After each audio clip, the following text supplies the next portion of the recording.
Ah, Singapour! Un grain de riz perdu sur la carte du monde, mais devenu un diamant étincelant dans l'océan. Bienvenue à Singapour, ce petit point rouge qu'on appelle parfois la Cité du Lion. Saviez-vous que le nom Singapoura vient du sanskrit Singa, lion, Pura, cité. Mais attention, aucun lion n'a jamais vécu ici. C'était un conte, une vision, un symbole, et ce symbole est devenu destin. Il y a 2 siècles à peine, Singapour n'était qu'un modeste comptoir de pêche.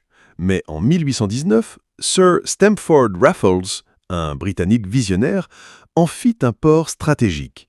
Et là, mes amis, l'histoire bascule. Des migrants chinois, malais, indiens, arabes affluent.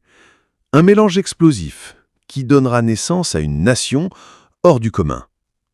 Comment un pays sans ressources naturelles, sans pétrole, sans mines, a-t-il pu devenir l'un des plus riches au monde?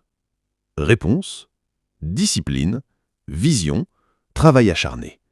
Sous Lee Kuan Yew, le père fondateur, Singapour a imposé la rigueur, zéro corruption, école d'élite, un des ports les plus actifs du globe et une économie ouverte comme un grand marché mondial. Aujourd'hui, Singapour, c'est un PIB par habitant parmi les 5 plus élevés au monde, un hub financier qui rivalise avec Londres et New York, un aéroport Changi élu des dizaines de fois meilleur du monde, et une armée redoutablement moderne pour un si petit territoire. Mais plus que l'argent, Singapour a réussi un exploit: transformer une cité fragile en modèle d'organisation où la nature se mêle à la technologie. Des gratte-ciel verts, des jardins suspendus, une cité futuriste sortie d'un film de science-fiction. À Singapour, on peut être condamné à une amende pour avoir mâché du chewing-gum dans la rue. Oui, oui, ce n'est pas une blague. La propreté ici est une religion.